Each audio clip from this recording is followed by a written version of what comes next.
मध्य प्रदेश की राजधानी भोपाल से बीके हिंदुस्तानी यूट्यूबर, नेशनल मीडिया फाउंडेशन नई दिल्ली, समूह पत्रकारिता परिषद नई दिल्ली, बीके हिंदुस्तानी यूट्यूबर आज सीहोर जिले की रेहटी तहसील के अंतर्गत बाबरी पंचायत पहुंचे, जहां बबलेश्वर धाम का छत का निर्माण कार्य चल रहा है।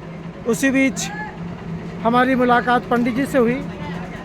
चूँकि हमको बबलेश्वर धाम के बारे में क्या इतिहास है, क्या धार्मिक उसका कर्मकांड है, क्या संस्कार है, नहीं मालूम है, तो आज हम पंडित जी के परिचय के साथ में इस धाम की पवित्रता और संस्कार के बारे में जानकारी लेंगे। सर, आपका शुभ नाम पंडित जी? ललित दुबे। कहाँ से आप? इसी गांव में रहता हूँ, बाबरी। आपके पिताजी का नाम? श्री कैलाश प्रसाद जी दुबे। पिताजी हैं? जी है। आपकी माता जी हैं? माता उनका जी। शुभ नाम? श्रीमती रामबाई दुबे। आप हमारे कैमरों में काफ़ी समय से आते रहे हैं। जी। पहली बार हमने ये प्रयास किया कि आपका हम जीवन परिचय लें। आपकी पढ़ाई लिखाई? मैंने बीए तक पढ़ाई। कहाँ से पढ़े आपने? मैं नशुल्लागंज का। पहली क्लास कहाँ पढ़े आपने? यहीं बाबरी में। इसी बाबरी में। तो जो पहली क्लास में जो आपके गुरुजी थे, जी। वो अभी हैं? नहीं, वो तो उनका देवलोक गमन हो गया। क्या नाम है उनका? श्री राम सिंह जी यदुवंशी। उनका आशीर्वाद है आपको, है जी ना? जी ये जो बबलेश्वर धाम का जो आज छत का कार्य चल रहा है, जी। तो ये कितनी पीढ़ी से पूजा जा रहा है? आपके अनुभव के अनुसार क्या है? ये हमारी जो 3-4 पीढ़ी ऐसी देखते आ रही है। हाँ। तो बबरेश्वर जो है महादेव हमारे गांव में यहीं ऐसे विराजमान है। हाँ। और पुराणों के अनुसार देखा जाए तो नर्मदा पुराण जो है उसमें बबरेश्वर का लेख आता है कि बबरेश्वर एक शिवलिंग बाबरी में बबरेश्वर के नाम से विराजमान है। ऐसा नर्मदा पुराण में भी इनका वर्णन आता भगवान भोलेनाथ जी का।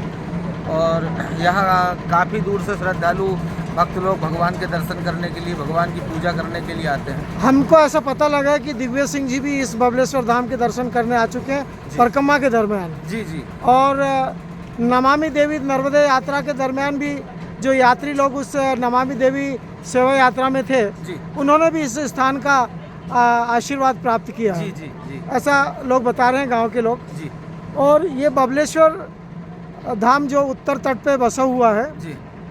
तो इसके इस धाम के पवित्र छत के बन जाने से जी। आगे इस गांव का क्या भविष्य है?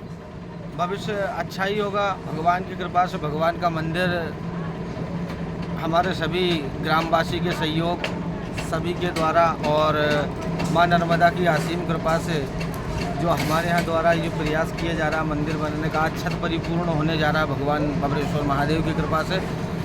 कुछ ही दिनों के पश्चात में धीरे धीरे मंदिर जब तैयार हो जाएगा तो भगवान की प्राण प्रतिष्ठा भी यहाँ मंदिर में की जाएगी। सुनने में आया उस पर बाबरी में भी अर्ध नागेश्वर भगवान शंकर के गण का भी प्राण प्रतिष्ठा कार्यक्रम 4-7 दिन तक चला। जी। और अब वहाँ भव्य, अभी अमावस के दिन लाखों जनता ने वहाँ पे आशीर्वाद प्राप्त किया। जी। तो आप भी प्राण प्रतिष्ठा कार्यक्रम संपन्न कराएंगे? जी। अच्छा। तो वहाँ पर तो बाहर के पंडितों को बुलाया गया था। जी। बाकी यहाँ आप कहाँ के पंडितों को बुलाएंगे? यहाँ आप सभी लोग जैसा चयन कर ले, वो तो उसमें तो 7-8-9 ब्राह्मण लगते हैं। जैसे यज्ञ हो या खाली प्राण प्रतिष्ठा ही कराना हो, जैसा सभी लोगों का विचार। बिना यज्ञ के तो प्राण प्रतिष्ठा हो ही नहीं सकती। नहीं, यज्ञ द्वारा भी होती है, खाली बिना यज्ञ के भी। नहीं, जैसे नहीं, नहीं। एक कुंड का यज्ञ बना करके भी होती है। हाँ हाँ, ठीक है। और क्या है, विधि विधान जो है, जी। चूँकि आज इतना अरबों और खरबों रुपए इसमें लग रहे हैं, जी। तो वो तो पूरी विधान होती है। जैसे हाँ। भगवान का अनादिवास है, जलादिवास है, फलादिवास है, शयनादिवास है। सब वेदों की क्रियाओं के द्वारा ही भगवान की प्राण हाँ, प्रतिष्ठा क्योंकि हमारा कैमरा वहाँ पर 8 दिन तक चलता रहा। जी जी। और हमने अपनी ज़िंदगी में पहली बार देखा कि एक भगवान की प्राण प्रतिष्ठा में ब्राह्मणों के मंत्रों से लेकर जी जागरण भी, जी। और जागरण के साथ में भव्य शुद्ध वस्तुओं और महंगी वस्तुओं का भी उपयोग और शुद्ध वस्तुओं का उपयोग भी किया जाता है। जी। तो आपको क्या उम्मीद है कि अभी ये प्राण प्रतिष्ठा कार्यक्रम जो है कुछ महीनों में हो जाएगा? नहीं, अभी तो समय लगेगा। करीबन 4 से 5 महीने जो है भगवान के यहाँ कार्यक्रम में मंदिर में अभी लग जाएगा। मंदिर में शिखर वगैरह बनेगी, डिजाइन वगैरह डलेगी। और हमारे गांव के द्वारा और हमारे सरपंच साहब माननीय श्री राजकुमार जी यदुवंशी प्रतिनिधि द्वारा जो है अभी आगे की रूपरेखा बनाई जाएगी।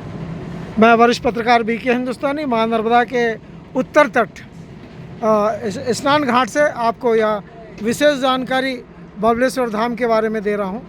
पंडित जी के आशीर्वचन हमको प्राप्त हुए। हम उनके आभारी हैं कि उन्होंने हमारे चैनल को अपना बहुमूल्य समय दिया। चूँकि पंडित जी के पास में समय का अभाव रहता है, 30-35 गांव का वो कार्यभार उनके जवाबदारी में, चूँकि युवा हैं और कार्यकुशल हैं, संस्कारवान हैं, उन्होंने जो हमें समय दिया उसके लिए हम पूरे चैनल के लोग, नेशनल मीडिया फाउंडेशन के, समूह पत्रकारिता परिषद के सभी लोग उनका आभार व्यक्त करते हैं।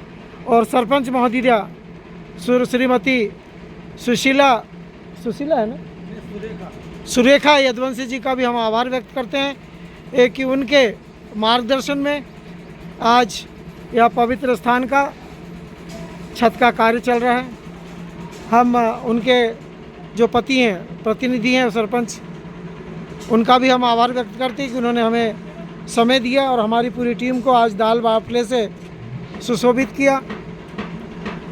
और हम कुछ ही देर में पूरी टीम भोपाल के लिए रवाना होने वाली है। जय हिंद, जय भारत।